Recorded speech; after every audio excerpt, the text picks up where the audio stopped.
out to us using the social media hashtags that you know, of course, the King's Cup, and of course, get ready for that fourth matchup that's coming up here. It is DDotty versus Imferno. It's coming right up, go nowhere. Yeah, a round of applause for those guys. Come on, make some noise.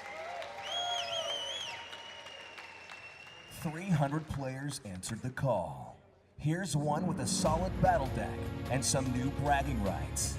Now is the time to leave death behind. Imferno. The YouTuber who's traveled the furthest to be with us here today. His first language might be Korean, but the only subtitle he wants to use today is for winning. From halfway around the world, the man of the hour, it's DDotty.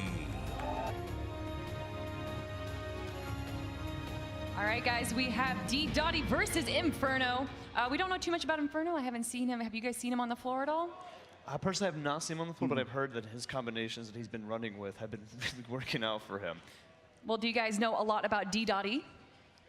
Not that much. No, not really. I don't have too much on him there. So two mystery players going up for us, and we're gonna maybe we'll see a new deck, maybe a different combination. I feel like we're gonna see something different from what we've been playing recently. Inferno Dragon? Yeah. I think so. Maybe. Yeah, I mean, cause we haven't really seen that card come up. Inferno after all. I mean, is he gonna stick to his name? It's actually Imferno. Oh, my bad. All right. No, I feel like it'd be nice to see like an Inferno Dragon come in here because I would like we to haven't see seen that combination with the Lava Hound. It's always either a Mega Minion or a Dragon. Well, let's talk a little bit about the Conquest format, and it's really, to me, it's actually a little confusing because you have the winner has to switch his deck because in their sense, he is proving that he can win with two decks. Exactly. So, but as the loser, you'd probably want to change your deck a little bit to better counter the winner, right? Definitely. So that's, again, winning that first match is such a huge advantage because you're switching your deck and you know you're playing against the same deck. So yes, you're showing versatility in decks, but you have an advantage in that second battle knowing exactly what your opponent has. Yeah, but when it comes down to changing it up, the main thing is bringing that surprise factor, I think. Wouldn't you agree? Well, maybe we'll see a surprise coming up right now, guys. It is set for DDotty versus Imferno in game one. All right, there they go. Starting it off right away aggressively with the Hog right there, missing the Inferno. Oh man, it got right into the tower. And that is a quick, what, about 800 hit points off the, just about that's gonna 800 be a hit good points off that start tower. there. The Inferno Tower wasn't in time to stop the Hog Rider. Yeah, I've had that happen before to me. Yeah, that is tough. Sometimes you get these beginning of the battle, like we saw earlier with the Princess, just a player trying to sneak in a really aggressive move right at the start. And it sometimes works out just because the other opponent does not have that cycle through yet to defend. Yep. Even if they have the right counter in their deck, it might not be in that opening hand, and that makes such a huge difference. Yep. Both of them have an Ice Golem here. Let's see what they're going to go ahead and pair it up with. We have a Mega Minion on DDotty side, and we have a Fireball coming in now, going ahead and weakening out that Mega Minion. That was great value. You can see all three, the tower and both the units damaged there. And you've got Ice Spirit as well. Lots of ice in DDotty's deck. This time he does catch it. The Miner gets on the tower, but not a lot of damage. The Hog Rider was this time completely stopped through. Yep, that Inferno effective that time. Inferno from Imferno working well. Yeah, but he's now going to be able to probably try to cycle him out through the Infernos. Right, and that's what I would expect to see. DDotty would definitely be trying to watch for the cycle of the Inferno Tower and know when it's up and know when not to use the Hog Rider. Absolutely, but I feel like he's going to have to try his very best to cycle him out onto it just to give that surprise there. Because now they know what to expect with the Hog coming through. Yep, Miner from Inferno getting on that tower. And he's definitely going to be getting a lot of chip damage there. Yep, 1777 left on that tower. So both players doing well at chipping away. Both Mega Minions going to be going head into the center. Yeah, little Mega on Mega action right there on the river. Split Skeleton Army. Perfect opportunity to put the log out. We finally see him throw it And there's the Hog Rider. The Hog Rider's back, and there it is. The log bought him the time to get the Inferno up and just completely shut the Hog down. He's definitely trying his very best to cycle through the Inferno, always being able to expect the Hog here. Yep, both players with Ice Golems once again. DDotty with a Tesla. And there's the graveyard coming down here with the Miner. Yep. And the Fireball as well. Getting some good damage on that tower, but not huge amounts. Still 1249 left on that tower. Check out the Tesla, the defensive Tesla. Yeah, it's really weird to see a Tesla down in these games. First Tesla usage we've seen today. That hog right there is not being Rider. focused on. Hog Rider's going to get through that Inferno, but that's it. I feel like the Mega Minion's not going to get through. Going to get pulled off by the other Mega Minion. Both towers able to work. Once again with the Graveyard Miner. Graveyard Miner. You've got the Ice Golem. Leverage. You got the Log and the Archers. He seems to always pair that up with the Fireball, and it's getting him hits eventually here. Yep. He's got himself a good advantage point.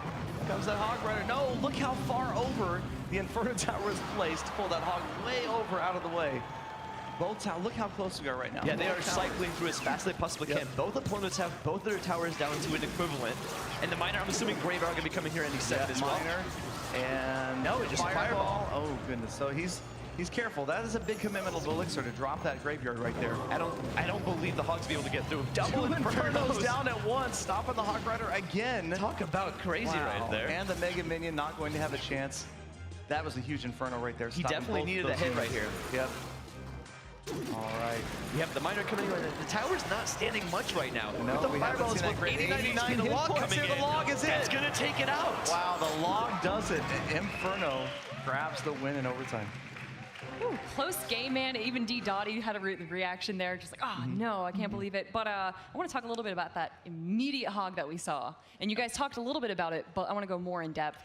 Why would you ever launch something without reaching 10 mana? Or 10 Elixir, I'm sorry.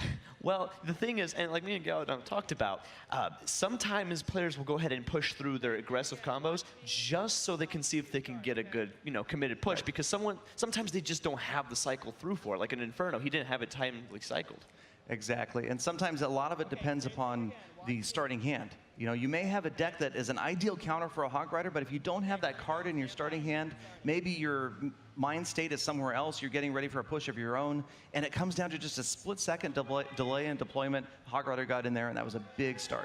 The other unique thing that I saw that was Tesla versus Inferno. Why? We haven't seen the Tesla tower at all. Yeah, we have not seen the Tesla. If I've ever even seen the Tesla, it's going to be going in and use to stop a princess, but we haven't been even seeing that often. Yeah, that was a bit of a panic situation when you see something like that, a Tesla placed way off to the right in the middle of the graveyard. It's kind of like a defensive Goblin Barrel. You know that player is a bit panicked. They're trying hard to defend a surprise push, and they're at a disadvantage. Maybe their ideal counter cards are out of cycle. Well, we might lose another YouTuber very soon, guys. We have Imferno up 1 against DDotty. Let's go into game 2. All right, let's see what they start off with here. Yeah, right away. Once again, right away. Again with a Hog Rider. And that Hog is going to be getting so many contact hits. Oh my goodness, that's almost 1,000 off that tower right away.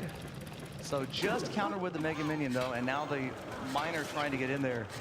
So you saw only a 5 Elixir investment with the Hog and that the Ice Spirit there. I said it was a pretty good trade, but now we know what to expect from him. He pulled it again right away, even though we were just talking about it. He's got himself a very good advantage. Now let's see how he's going to be able to keep it up here. Yep, so again, he's just looks like he may be counting on chipping away and trying to get that Hog in. Hog push on the Ice Golem, but they're both going to head off after that Inferno Tower. And now he's going to have to be able to try to cycle out the Inferno if that's even possible. Yep, and the guards getting in there. There's an Ice Spirit in behind the guards. Ice Spirits from both players.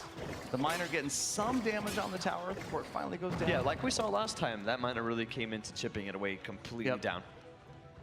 So Inferno with the lead here, so again, surprising. But there's the Princess this time, coming from the other side. DDotty does have a Log, so that's exactly what I would expect. He's not even giving it the opportunity or any chance to get anything. That's the ideal. That's been the biggest nerf possible to the Princess, is the emergence of the Log. Yep. It's such a quick answer to stop it. It really is. So we have our comes another DDotty Hog Rider and another Inferno. Are those guards doing a good job splitting? Let's see what he's going to be able to pull out here. We have 2 cards. Yep, another Miner coming in from Inferno. And the Mega Man's going to be going to be the answer for that one. Pretty quick answer right there. So DDotty has a slight hit point advantage right here. There, the Hog Rider got caught by the log. But the Hog Rider's just gonna a get split through, though. second too soon. He got frozen by the Ice Spirit, He and still successfully gets one hit, though. he got one shot. He's got one shot, and that's really all DDotty needs is to keep grinding away. Absolutely. DDotty needs to keep bringing pushes like that if he wants to have a chance of cycling There's out. the Tesla again on the right-hand side, and maybe that's not that bad of a counter. Maybe that's a pretty wise counter right there. The That Tesla's log's gonna fast. slowly chip away at that tower. Down to 12. With the and there's a fireball as well. No, Caught. Ice Spirit It get did through. catch the Ice Spirit. It did That's- catch the Ice Spirit.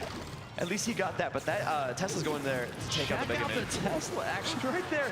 That Tesla, so much value. It worked on the previous miner, worked on that miner, worked on the Mega Minion. But we had a lightning coming there to stop it through. And the Hog Rider not With the trying to get the fireball coming in there, fireball. trying to get a hit. So close once again. Both players' towers down under 1,000. We got 10 seconds here until we get ourselves into overtime, and both players have very equivalent HP on both towers here. This could be anyone's game.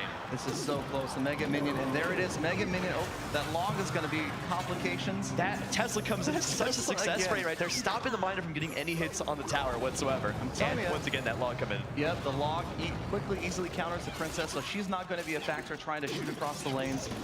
And as you can see, DDotty right now is, his hog might not be getting through, but he's cycling so many fireballs. Yeah, he's trying to push through. He had 4 archers coming there. You can see he's gotten a little more damage, and both players are chipping away so evenly right now. This is going to be a very close game here. Oh, there's the Princess. Once again, a She's on the fireball right coming in, taking it down to 352 HP. Yep. Didn't catch the Princess, though. Miner The moving miner right being hand stopped side. out as well, but Oh, dropping the a lightning right there, spell. taking the tower down. Almost. 250, 188. A log coming The down log's here. gonna take that one If shot that for the princess doesn't this get is stopped over. down, a She's fireball gone. coming in right Fireball, here. 120. He's going to be the slipping the log right now. It's going to be taking it It's down to not gonna do 19. it. 19 hit points. Come on. This is still going to be anyone's The game. miner, Can he stop the miner one in shot. time? That's it. 20 HP One more. left. There it is. He didn't Oh have my time. gosh.